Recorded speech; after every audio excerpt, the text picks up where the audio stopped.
is Not Sam Wrestling. Introducing your host from New York, here is Sam Roberts. Thursday, Not Sam Thursday.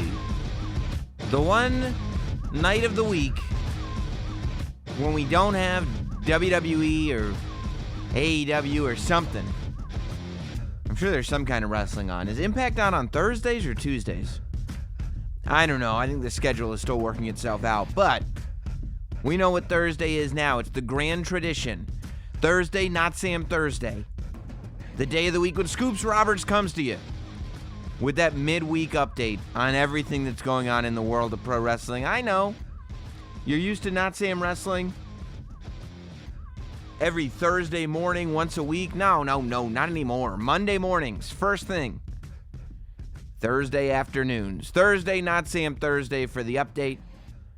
By the way, everybody who's on Patreon right now, patreon.com/NotSamWrestling, they get the all the people who are indie darling level and above Not Sam shills over at patreon.com/NotSamWrestling. Get the absolute joy of having the option of watching this entire show either live as it happens in the Patreon, on the Patreon page, or, you know, it exists on the Patreon page, I think forever. So, if you want to see this show live or all the video, all the video of every interview that was on last week's Not Sam Wrestling Monday show with all the NXT stars and this week's Not Sam Wrestling Monday show with Ric Flair and Charlotte and Bobby Lashley and Adam Cole and the Good Brothers, all those videos, before they hit the YouTube page, and they all will hit the YouTube page for free, but before they hit the YouTube page, are available right now at patreon.com/NotSamWrestling. And of course,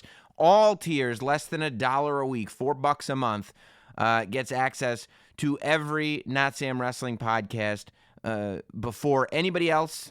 As soon as I'm done recording it, it goes right onto the Patreon page, ad-free. It's the best deal in show business, patreon.com/NotSamWrestling. And we know why Not Sam Wrestling now requires 2 big podcasts a week, because Scoops Roberts, the last professional broadcaster, hack wrestling journalist, Sam Roberts, has all the scoops for you and too many stories to talk about. We got to keep doing our interviews, and that's what we have Monday for. And we do the state of wrestling, but the whole world, every single week, there's so much wrestling, the whole world has changed by Thursday, and that's where Thursday, Not Sam Thursday comes in. So, here we go. I think probably the biggest story of the week thus far has to be Bruce Prichard. And this is all backstage. Bruce Prichard, now in charge of SmackDown. Of course, several months ago, the announcement was made. Eric Bischoff coming into WWE to be in charge of, at the time, SmackDown Live, now Friday Night SmackDown. And Paul Heyman, already in the WWE, being promoted as the head muckety-muck of Monday Night Raw. At first, I think like a lot of people, saw this report and assumed this was for on-screen roles, that the role of the GM that we've come to know and love would be modified and fit a more modern era. But no, this had nothing to do with on-air. Eric Bischoff worked for WWE for, July, August, September, 4 months or so, and never made an on-air appearance.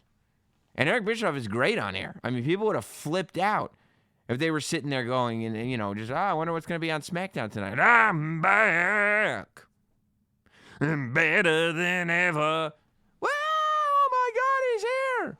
People would have flipped. But that wasn't the role. That wasn't the job. The job was actually taking Paul Heyman and Eric Bischoff and using their skill sets that they developed when they were running ECW and WCW, respectively.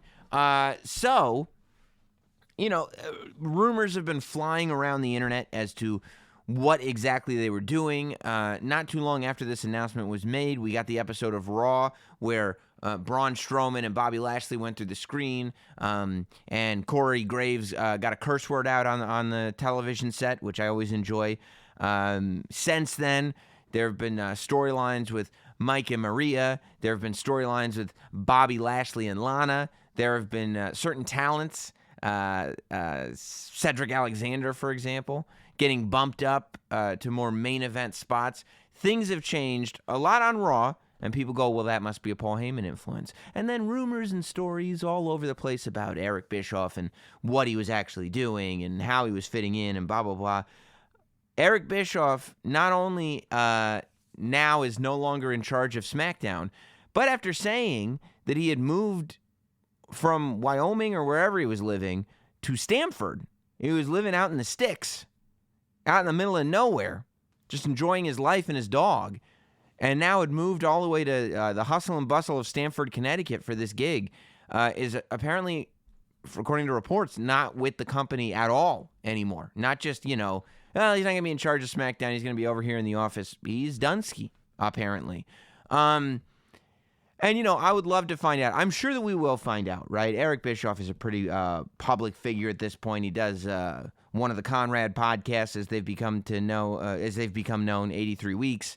I'm sure he'll be on the convention circuit. So I'm sure that at some point Eric Bischoff will talk about what happened and why this run in WWE was short-lived and not terribly public. I'm sure we're going to get that information.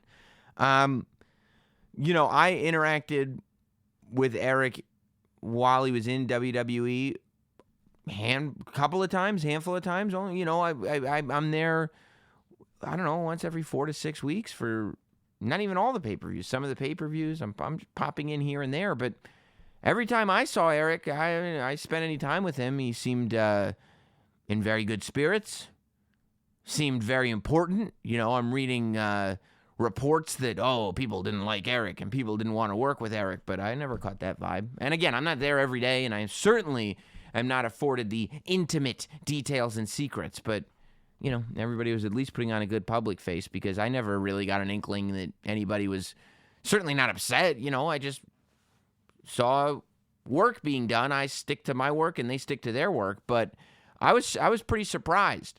I think it's great that Bruce Prichard is back in a position where he's going to be running SmackDown, because Bruce Prichard is a super creative guy who's just super in tune with everything that is wrestling. So, I'm optimistic about that. I think Bruce Prichard is going to be a good fit, but I am certainly fascinated in the story of Eric Bischoff. And I think at some point, this whole era, we have to keep in mind, this whole era of wrestling is uncharted territory. You have TV deals being signed, which are the biggest of all time when it comes to wrestling, so expectations are entirely different.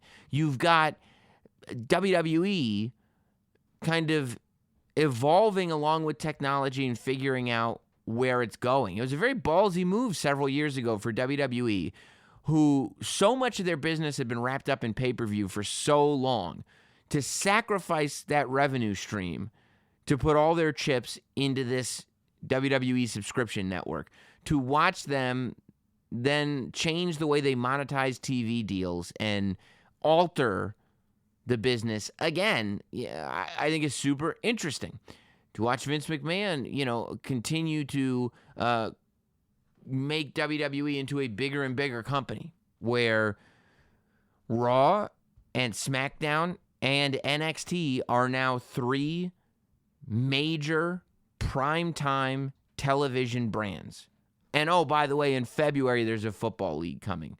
So, a distribution of power, I think, like never before. So I think this is a much deeper story than simply what happened to Eric Bischoff. And I think it's going to take a little bit of time to really let everything settle with what's going on right now, and to come out on the other side to say, okay, here's the full story of what happened. But in the meantime, I am looking forward to finding out what Eric Bischoff's story was, because I think it's fascinating. I think it's really, really interesting. But, I love the idea that you've got guys like Paul Heyman and Bruce Prichard that have been in the good graces and the bad graces of WWE, that have been, top creative people and have been not in WWE, have been, not a part of the company. So as far as people who have seen every aspect, I think that they both fit those categories. So I'm interested to see in where it's going to go and how it's going to go. And I think that is going to show itself as SmackDown and Raw identify themselves in the post-2019 draft era. The draft is done. And, well, I think the draft is done, but changes were being made as recently as today. We just found out via WWE on Twitter. One of their WWE Now videos came out and announced that the AOP had gone from being free agents to Raw. The AOP, now Raw exclusive superstars. I literally just saw that video as I started this thing. So what do we got now as we look at the landscape of Monday Night Raw and SmackDown? Of course, we talked about everything that happened with the draft on SmackDown on the Monday show. But in terms of what happened Monday night, so your first round draft pick was Seth Rollins, which, I think Raw is nuts to go with Seth Rollins instead of Brock Lesnar. I feel like Brock Lesnar is the giveaway first pick that any roster should make, but they went with Seth Rollins. So you look at Raw, and they have Seth Rollins staying on Raw, Charlotte, which is big. The fact that Charlotte's moving from SmackDown to Raw, that's a pretty big deal, especially not only because she's been on SmackDown this whole time, but because, listen to the interview that I did with her on the podcast last week. There was this kind of assumption that she's been on all the SmackDown advertising materials. She's been in the SmackDown Open. Everything that's been like, these production stills, every single element that have made people go, oh, WWE's giving their draft details away. WWE is giving away what the results of the draft are early. They've all put Charlotte on SmackDown. It's really weird. People criticize WWE for making last-minute decisions, and then they also criticize WWE for giving stuff away like weeks in advance. I don't know how you could do both. But I think it's a big shock to see Charlotte on Raw. That's a lot of star power for Raw to have Charlotte and Becky Lynch. Raw's also got Andrade, who they drafted super early, which I think is just obviously in this moment they're trying to get across what a big star they consider Andrade. Asuka and Kairi Sane drafted to Raw. They'll continue to defend the tag team titles on both shows, but once they lose those titles, they'll be exclusive to Raw. Rusev's on Raw, no surprise there with the Rusev-Bobby Lashley storyline. Aleister Black on Raw, I think that's a good fit. Cedric Alexander staying on Raw, I think that's a good fit. Humberto Carrillo gets drafted to Raw early. Again, I think that Raw was definitely using this draft to try to make stars, because there's a lot of guys, specifically the fact that Baron Corbin was drafted in the 4th round is absurd. Baron Corbin should have definitely been in the 1st round. He won the King of the Ring. I don't know if we're to believe that these war rooms full of network people are drafting these superstars, there's no way that they could justify to me that Baron Corbin wasn't getting drafted early. Crazy. Eric Rowan and Buddy Murphy both on Raw. Buddy Murphy, I think that's a good fit because Cedric Alexander has done really well on Raw. Eric Rowan was a surprise because Daniel Bryan's on Raw. Right? Is he? Let me look that up. Daniel Bryan. Oh, maybe he's on SmackDown. Yeah, Daniel Bryan's staying on SmackDown. Right, that's why I thought it was weird. So Daniel Bryan's on SmackDown. Luke Harper's on SmackDown. And that was an added trade. But Eric Rowan going to Raw. So clearly something has happened where they see some potential in Eric Rowan. And I see it too. I think he was given a microphone for the first time during that Roman Reigns storyline. And for the most part, he was really great. I thought his interviews for the most part were believable and compelling. I bought into Eric Rowan as a main event guy, so maybe he's going over to Raw to enter in that main event bad guy scene. I don't know why they would bring back Luke Harper only to immediately separate him and have Eric Rowan be drafted on television and Luke Harper just be left as a free agent. It doesn't seem very nice to Luke Harper, but that's the way it went down. You've got, who else? I was on, Buddy Murphy, I said. Jinder Mahal over to Raw. R-Truth to Raw, so the 24/7 title is now a Raw title. Makes sense. They have 3 hours, and I still think, even with these picks, a more entertainment-based show. Samoa Joe on Raw. I like that the commentators brought up the fact that he was injured, and that's why he was picked so late, because that's what happens. I think Dio Madden brought that up, and that makes sense because Dio Madden is an athlete. Akira Tozawa goes to Raw. I don't know who's going to be left for 205 Live. Shelton Benjamin, Rey Mysterio, Titus O'Neil, Liv Morgan all go to Raw.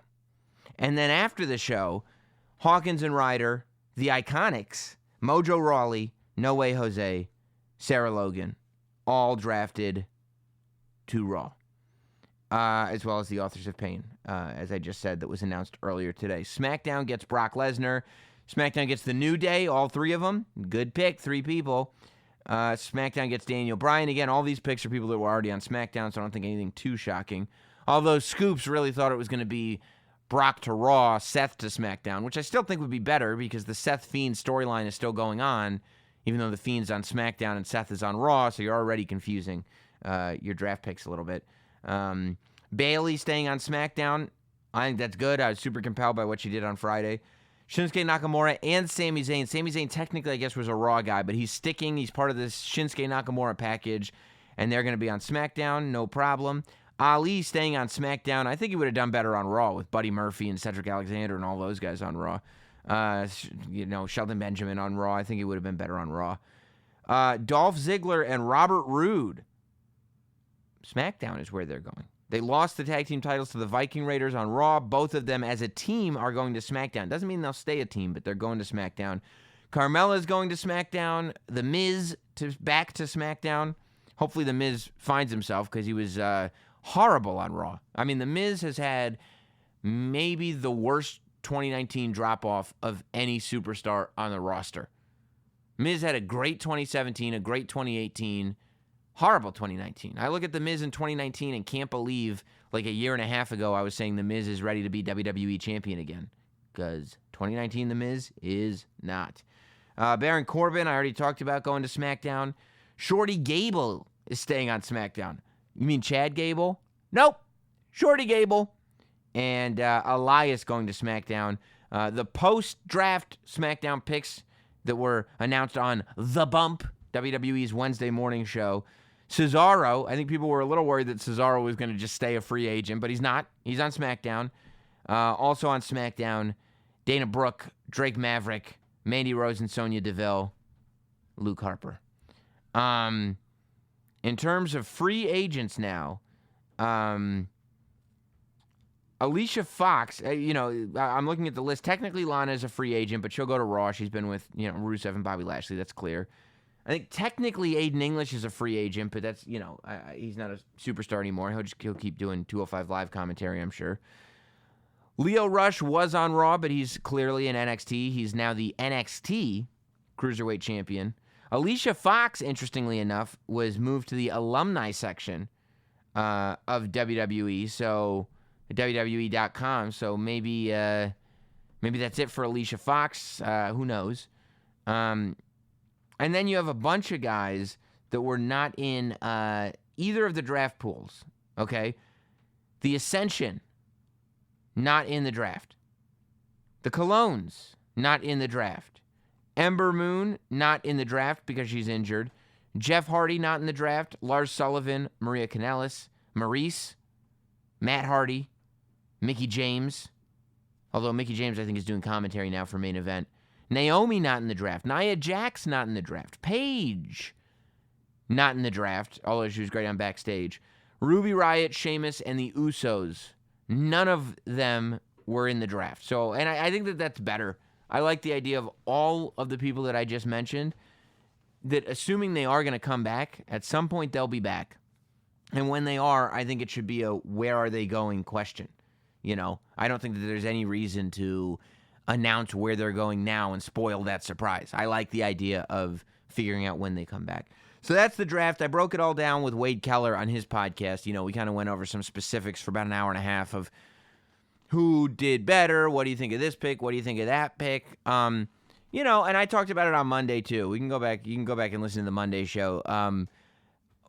Some of the picks were wonky, but all in all, I think that the draft is not about the draft. the draft is about what you do with the draft. I think the most important part is that there's been a draft. The wild card rule is over.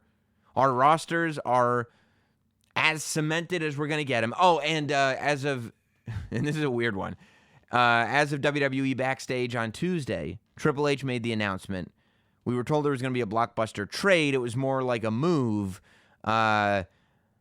Nikki Cross and Alexa Bliss, who inexplicably were drafted as separate choices to Monday Night Raw, have been drafted as a team back over to SmackDown, which I think is good for SmackDown because their women's division was looking a little shallow. So I think that that's going to help a lot. And Alexa Bliss is such a star.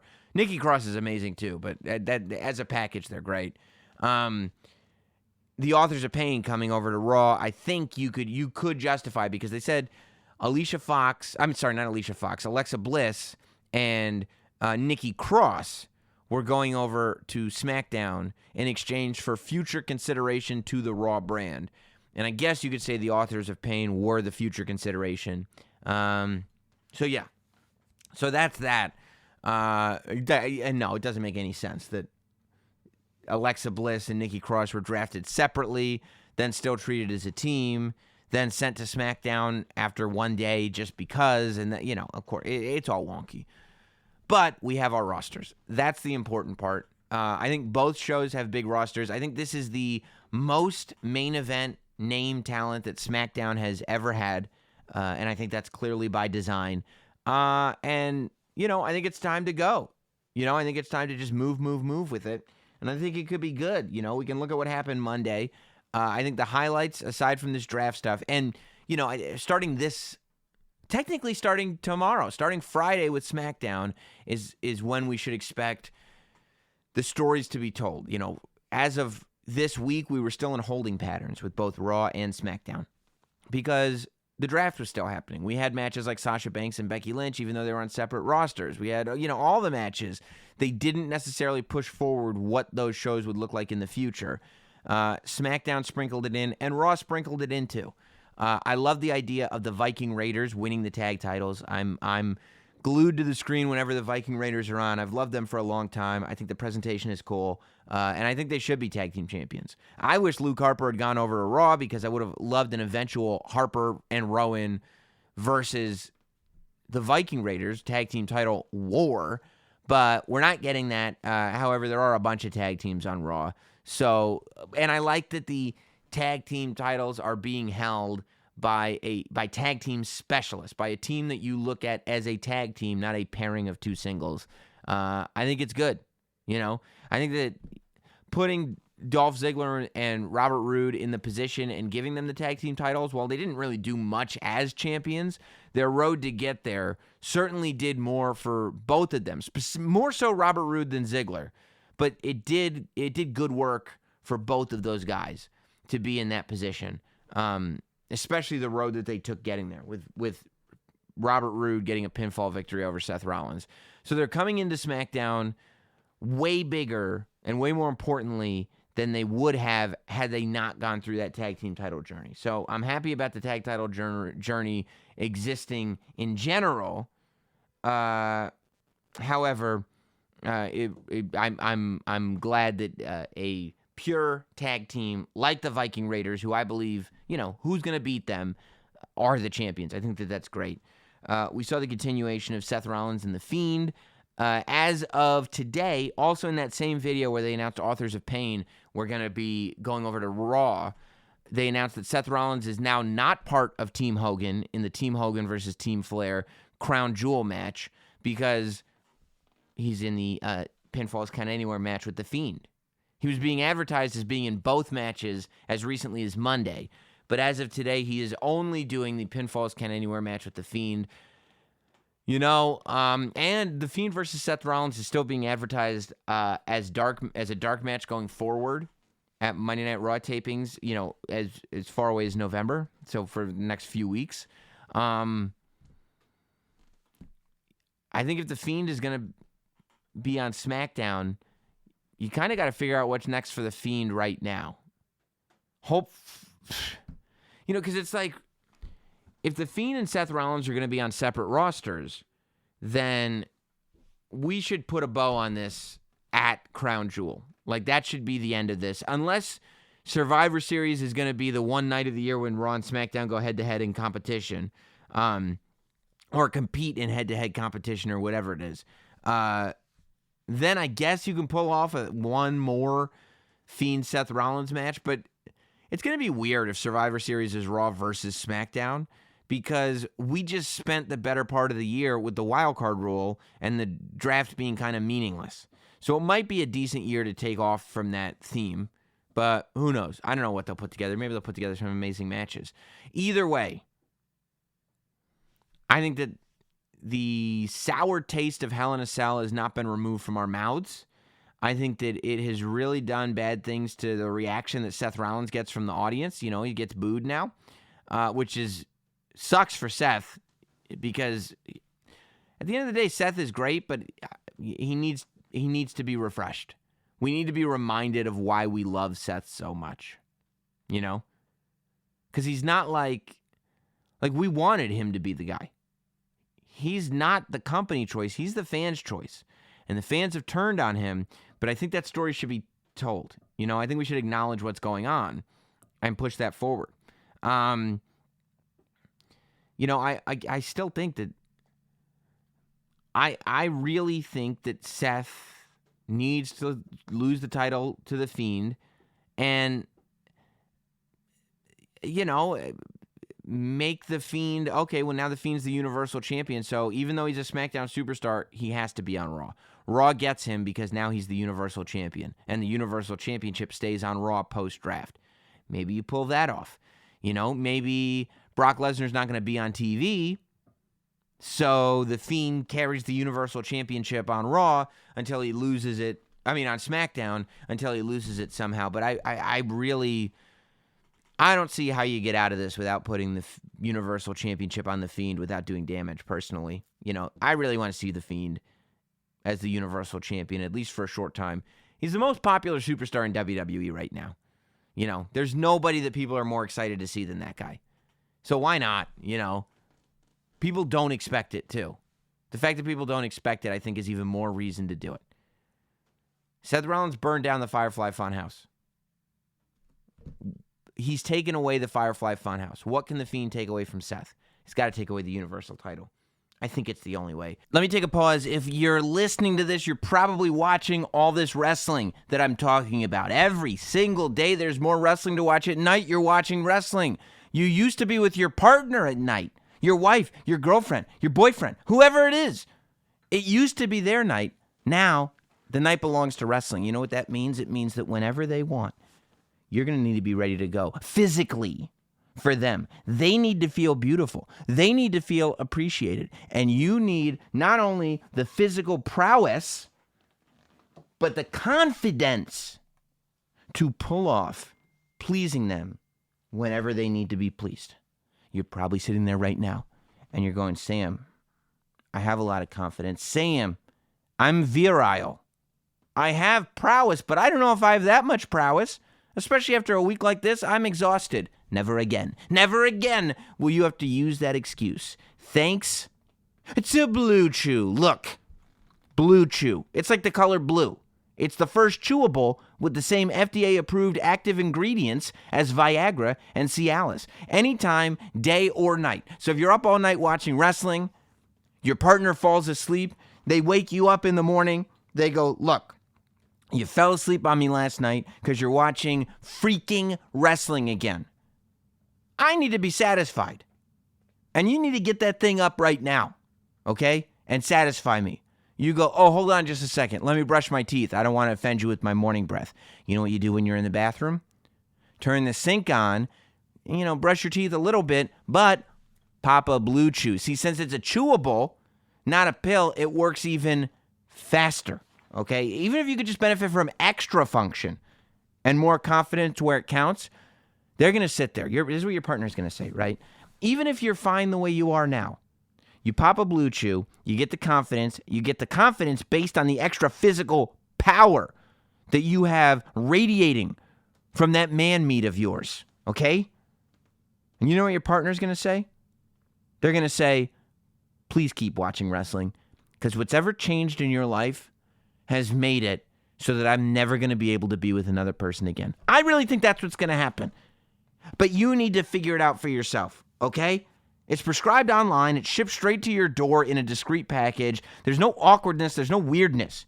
You don't have to visit a doctor in person. You don't have to go to the pharmacy. None of it. And they're made in the USA.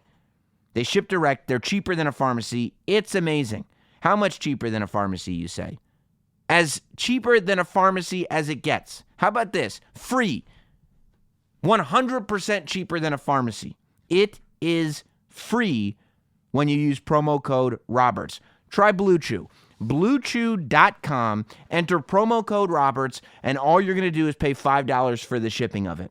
I'm going to change your life for the better. You're going to say thank you. Your partner's going to say You're going to say thank you, Sam Roberts. Your partner's going to say thank you, Sam Roberts. I'm going to say for what? You're going to say for Blue Chew. Let me tell you what I did with it. I'm going to say this has gotten very uncomfortable for me. I don't need all the details, but trust me, I know how it works. And I appreciate that you thanked me. Now you guys go off and you use that thing. And you'll go, no problem. I just popped a Blue Chew. Try it for free. $5 shipping. Use promo code Roberts, Roberts. BlueChew.com, BLUE, Chew.com, promo code Roberts to try it for free. We talked about Backstage premiering this week. Backstage came on after the Bisball game over on Fox Sports 1, which I think probably makes sense why they're waiting. It was a preview episode, of course, hosted by Booker T and Renee Young, your normal host. They had Triple H come on as a guest, and they were joined by Christian and Paige to round out the panel for that first episode. Christian and Paige were both phenomenal. And, you know, what can you say about Renee and Booker T? They're incredible. They're built to host that show. So I think that now that I think about it, it makes a lot of sense that they're waiting till November to premiere this show because they're waiting until after baseball. So, hopefully there won't be a game that kind of makes the start time of the show floating. They said Backstage will be on after the baseball game this time. So if we wait until after baseball, then we can actually have a hard time that the show starts. I think that that's the idea of waiting until November before they premiere it. But I really enjoyed the first episode, the preview episode, and everything I read on social media, people enjoyed it as well. I thought it was super well produced. I thought it was Renee at her best. I thought it was Booker T at his best. I thought, there was good content. It wasn't boring. It didn't get old. It didn't rely on anything. It moved. It was slick. It was tight. But it still felt like personality driven. I just, it was enough.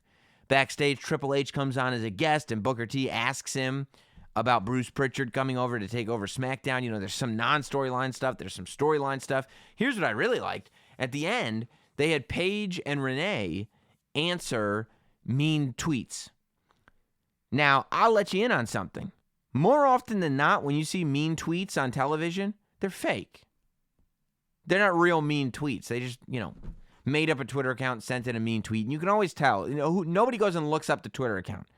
But if you did, you'd be able to look at it and see like some intern made this up. This isn't real. But I looked up the Twitter account that Renee was reading from because I can't remember what his name was now, but it stuck in my head when they aired it. It was a real Twitter account. It was the real deal. And Renee was great, making that Fox money. Paige hooks her up with the spin-a-rooney. I thought some people were harsh on the Seth Rollins therapy skip, but I thought it was cute. I thought it was good. I thought it was quick. I didn't mind it at all. Why not, try some different stuff? I thought it was fun. The idea of Stone Cold coming back for one match, I thought it was a really good mix of pushing current WWE storylines and promoting the fact that SmackDown's on Fox and all that, but at the same time, talking about what people are talking about on Reddit, what people are talking about on Twitter, like what wrestling fans are talking about. It really did feel like a show that was designed for wrestling fans. Yeah, I've missed Talking Smack. I think a lot of people have missed Talking Smack since it went away. Talking Smack gave us a lot to work with in terms of content. There's a period of time where it was my favorite show on the WWE Network.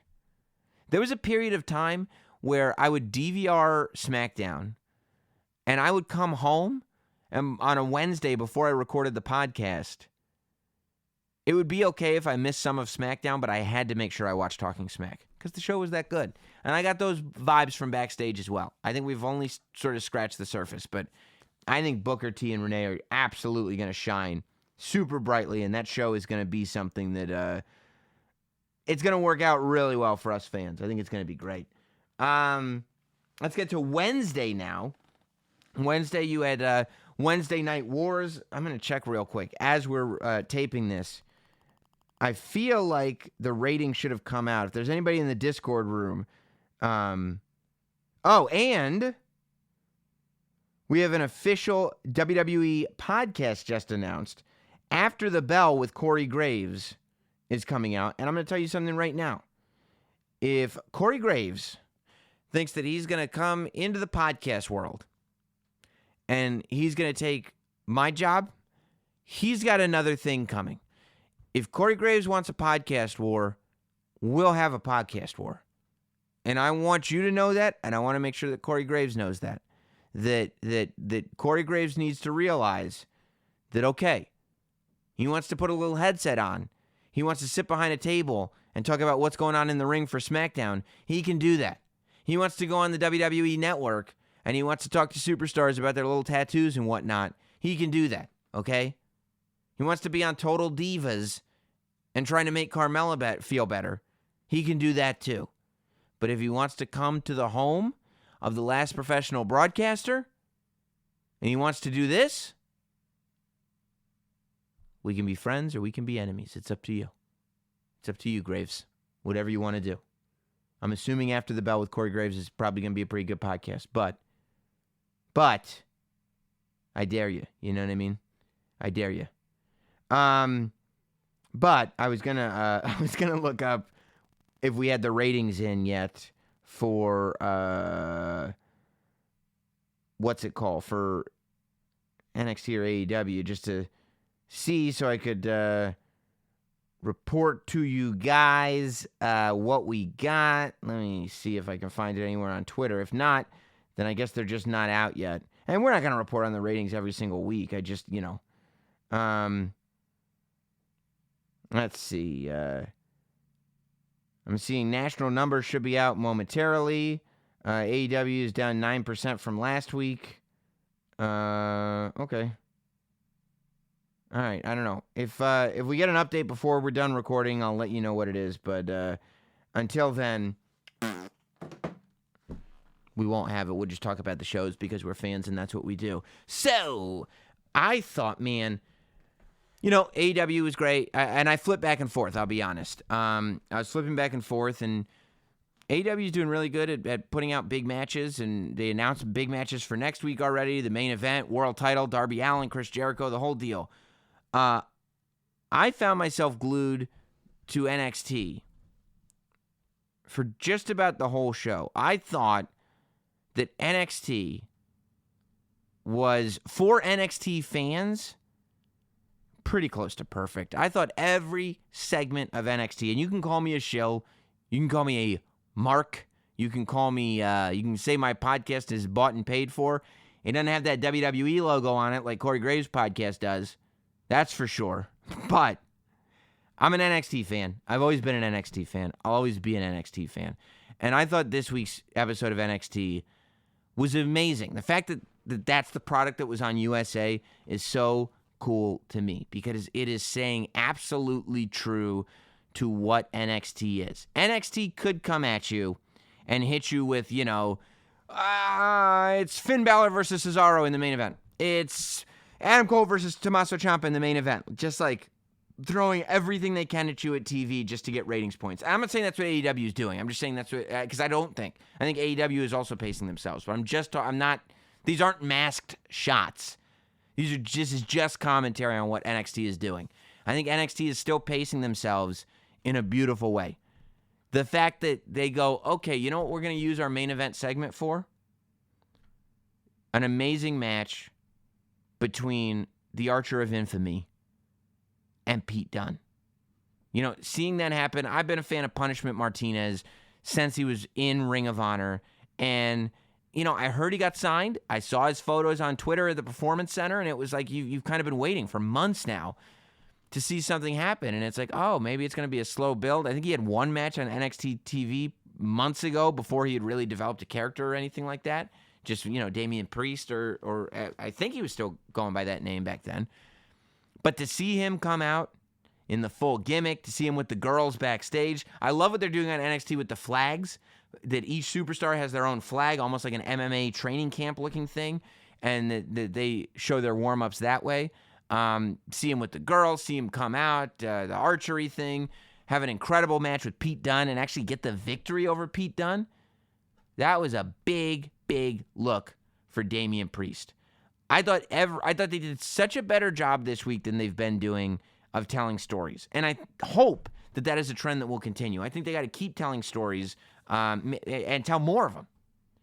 I think at the end of the day, NXT is going to be able to put on the best wrestling matches in the world. The talent pool that they have in NXT is the damnedest thing I've ever seen.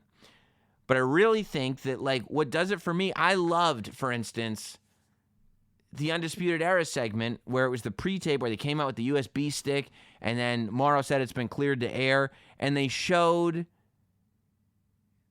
the Undisputed Era beating up the Velveteen Dream badly, in the warehouse or wherever the truck was. Because it was for the longest time, it was almost like, well, since the Undisputed Era is bad guys, they're going to be cowards. And Velveteen Dream can make fun of Roderick Strong and say he has a little penis on television, all he wants. And, the Undisputed Era are just going to avoid him like the plague. But no, the Undisputed Era have set up this thing where no, of course not. We're the best group in NXT. There's consequences to these actions. So the fact they laid out Velveteen Dream like that made it so, they're not laughingstocks. They're aggressive, they're mean, and they won't put up with the idea that they're not looked at as the number one thing in NXT. So I loved that. I'm very much looking forward to Rhea Ripley versus Bianca Belair. I love the idea because you could look at it two ways. Through one lens, it kind of is starting to feel like, or it was before this week. Before this week, it was really starting to feel like Shayna Baszler had already pretty much gone through the entire women's division. That as deep as the women's division is in NXT, Shayna Baszler's already beaten everybody. And I'm sitting there going what are they going to do at TakeOver War Games for that women's championship? But with everything that we saw in NXT this week with the women, it really, really reminded me NXT has the best women's division in the world right now in terms of pro wrestling. And I love that, we talked about with Adam Cole on the podcast on Monday, that on the men's side, they have multiple challengers for that title. The Velveteen Dream is still in that conversation, even though he's more North American Championship territory at the moment. But the fact that you have Finn Balor and Tommaso Ciampa, and you can't go to fans as a whole and have them say, well, clearly it should be this one. Because you can make the argument for both, and you can make the argument that you want to see both. The fact that Tegan Knox comes back, they make a big deal about her return, and she's calling out Shayna Baszler. And Dakota Kai is at her side. And Io Shirai is calling out Shayna Baszler, but Rhea Ripley has a problem with Io Shirai. But Bianca Belair has a problem with Rhea Ripley because she thinks that she deserves a title shot. Next week, we've got Bianca Belair versus Rhea Ripley, thinking that, okay, well, that will paint a clear picture of who the number one contender is. But we already know Io Shirai doesn't like Rhea Ripley. And we know that Tegan Knox doesn't like Shayna Baszler. And she has history with Dakota Kai. But realistically, the reason Io Shirai doesn't like Rhea Ripley is because Io Shirai wants a shot at Shayna Baszler. Same thing Rhea Ripley wants. So either one of those two women are not going to be happy if Tegan Knox tries to take that title shot. It's so interwoven now. And that is, I think, the way it should be. For too long, wrestling has been cut and dry. Here's the story between two people. We'll run it into the ground and have them fight each other 9 times before we finally just say, okay, that's over. The idea that it really, I think, makes a championship seem more prestigious when a champion has to get through all the weeds to figure out really who is the number one contender, when because everybody in the women's division and multiple people in the men's division are all saying, I'm entitled to a championship opportunity at the next TakeOver. you know? And I think you could say something similar about the men's title. You know, I still think that your best bet is to do a one-on-one. We've got a triple threat North American Championship match next week on television on NXT, which is going to, tear the house down. I couldn't believe Dominik Dijakovic and Keith Lee. I thought this week's match might have been even better than the match they did on the first week of NXT. It was so good.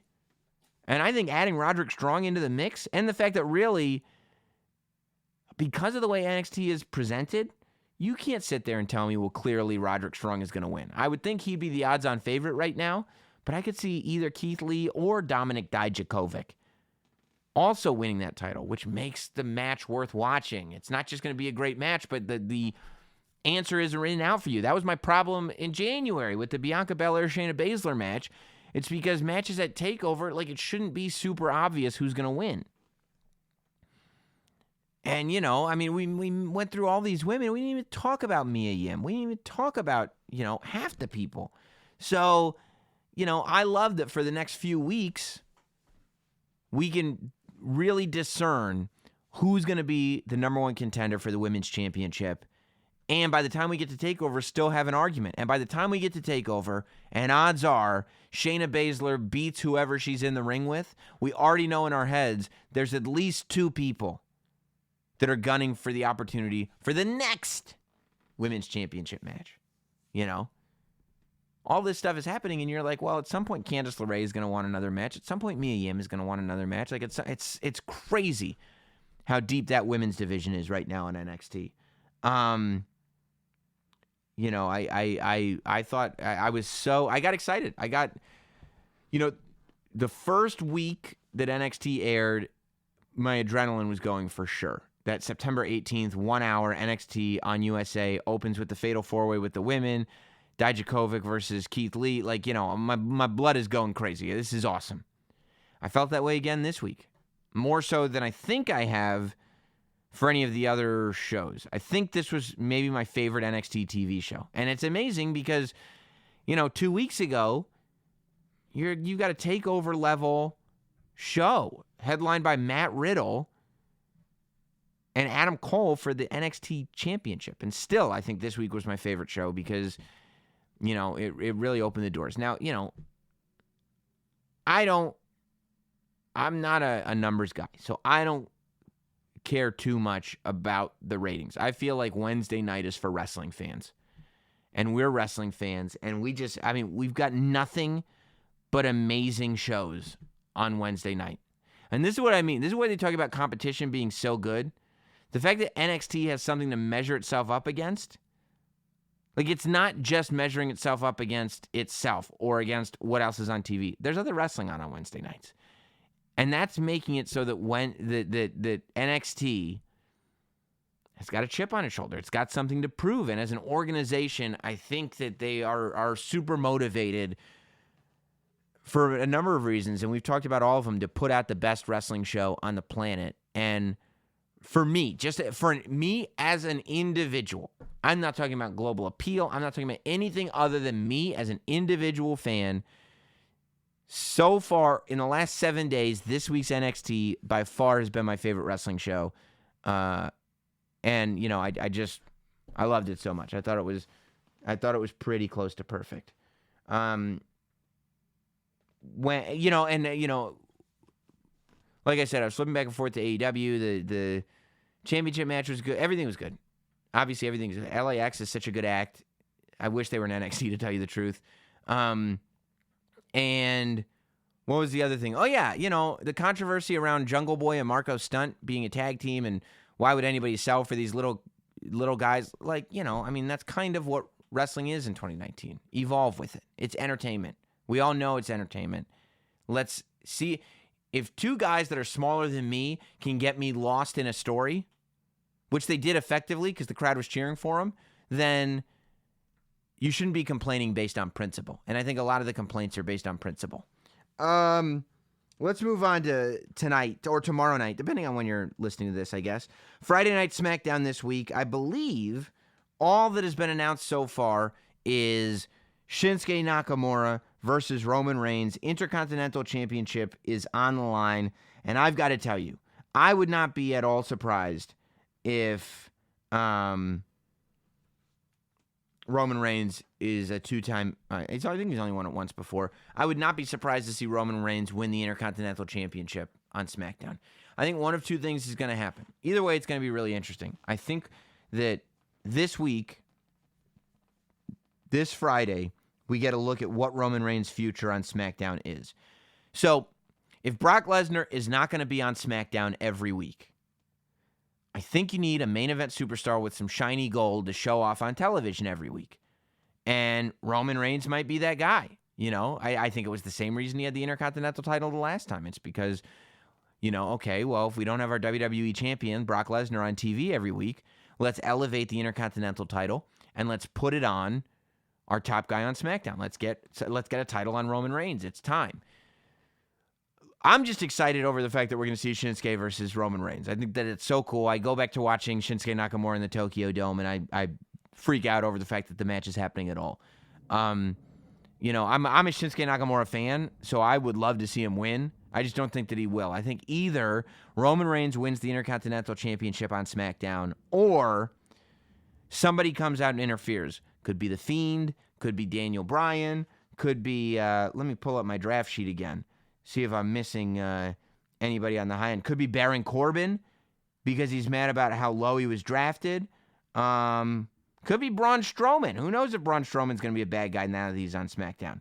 You know, there's a lot of people that it could be interfering in that match. If somebody interferes in that match, though, one of those people, then we'll get the picture of what Roman Reigns' rivalry is going to look like going forward. I think that the story with Eric Rowan has had a bow put on it. He beat him in a lumberjack match. Daniel Bryan and Roman Reigns beat Eric Rowan and Luke Harper in a tag team match. Daniel Bryan and Roman Reigns embraced. I feel like unless Daniel Bryan is going to turn again, and I don't think he will at this point, I don't know how much more story you have to tell there. So, because of that, either The Fiend or Baron Corbin are going to interfere in the match and cost Roman Reigns the Intercontinental title, setting up that story, or you've got Roman Reigns as Intercontinental Champion, and I think either one is equally likely at this point. But I'm going to be watching. They say that that is the match that is going to start SmackDown this week. Big, big match to start SmackDown. Love the pyro. SmackDown's feeling like a big show. I'm interested to see now that the dust has settled on the draft, what SmackDown looks like going forward with this roster. This is the roster. Let's start to paint that picture. And no pressure or anything, Bruce Prichard, but the world now knows that you're in charge of SmackDown. So let's see what you got, right? I mean, this podcast is good. Why wouldn't SmackDown be good? Hey, there you have it. Not Sam, or Thursday, Not Sam Thursday edition of Not Sam Wrestling for this week. Don't forget to subscribe to this here podcast. Click the subscribe button, whether you're listening on iTunes, Spotify, Stitcher, Google Play, whatever. You know what? Hit the subscribe button on multiple spots. You can listen on Patreon every week. If you are a Not Sam shill, sign up at patreon.com/NotSamWrestling. And keep checking the YouTube channel, youtube.com/NotSam, as all kinds of videos are going to be posted there all the time. Appreciate you joining us again this week on Thursday, Not Sam Thursday. We'll see you next week. Goodbye. Thanks for listening. Follow at Not Sam on Twitter, Instagram, Facebook, and YouTube. Rate, review, and subscribe. This has been Not Sam Wrestling. Not Sam Wrestling.